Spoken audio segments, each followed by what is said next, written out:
Hi, so in this video, I'd like to talk about why I stopped and will no longer share my channel on Facebook, other platforms like maybe Instagram, TikTok, WhatsApp. I had a channel which I started many years ago on YouTube. Most of my channels that I started, or that particular one that I had, I never even knew that there was anything such as monetization. That was never my goal at the time. I just wanted to share what I believe I was called to share and still believe I'm called to share.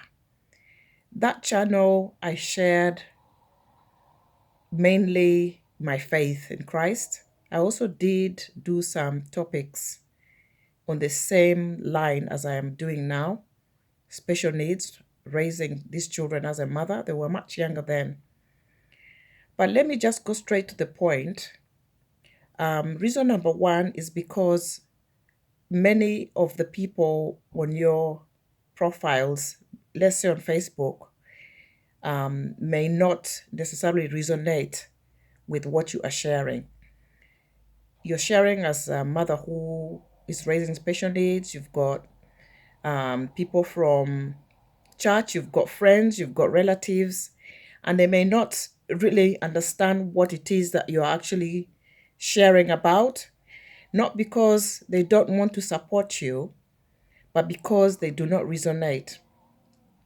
Sometimes they just simply do not want to hear it because it looks like it's maybe boring or it's too deep, it's too personal, for instance.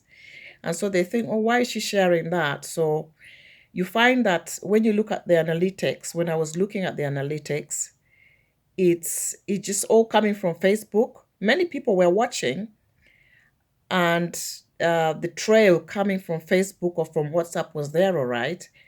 But it didn't give a chance for YouTube to actually get its algorithm to actually a point where my videos are being shown to people looking on YouTube, for instance, or maybe even Google for that matter.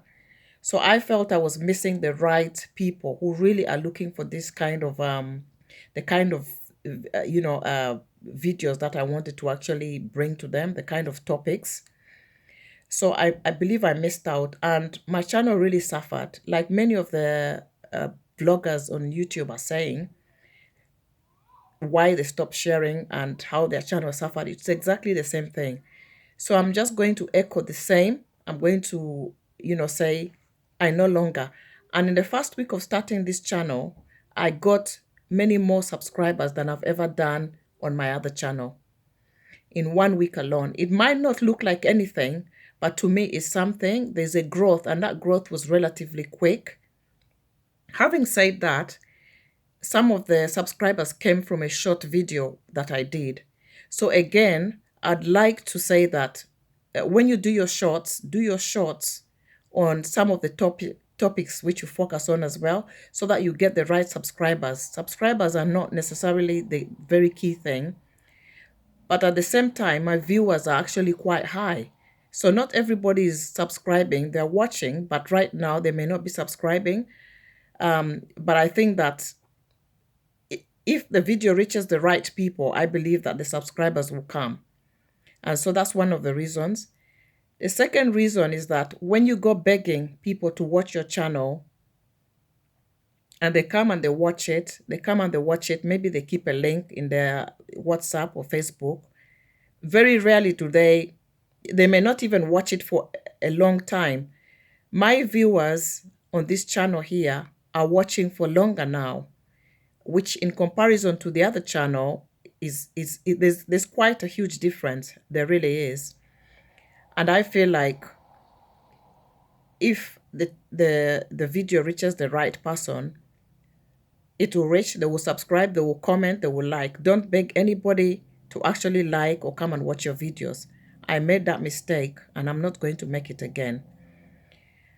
Another reason is just so that you can be yourself. If you feel like me, I started a channel and eventually I wasn't really being myself. I was not being as authentic, maybe, or I was not being as transparent as I'd like to. Because sometimes to share something, there needs to be a level of transparency, there needs to be a level of authenticity. But if you feel like people are watching you that know you or that you meet from time to time, you feel like you're holding back sometimes. So I wanted to get away from that. And that is the reason why I actually stopped sharing, because I felt like, oh, if I say something now, or if I talk about a particular person, they might think that I'm actually talking about them, for instance. Maybe I'm being self conscious and perhaps that needs to be dealt with. I don't know. But I think there's an element to it. I think that starting afresh can open other channels to you, in terms of can open new viewers to you, those who are really looking for those specific topics. And I think it enables you to grow organically on YouTube. So that's why I stopped sharing on other social media platforms. And I think that it is worth actually trying to see how things go for you. Try it and see what happens, because I've seen many YouTubers talk about this. Also, I think that sometimes when you start something new, another reason,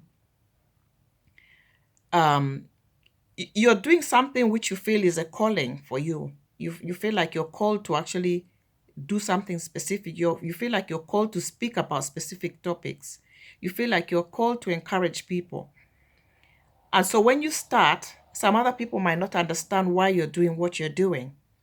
So straight away, you might get comments here and there, and it might actually discourage you. If those comments are not positive, you could get discouraged. So that's another reason why I stopped sharing. I feel like as though if I go in it's like going into a new room, going into a new environment and starting afresh. That's how I felt about it, and that's the reason why I stopped. Thank you so much for watching. Do like, subscribe, and comment, and share the video. Until next time, God bless you and bye bye.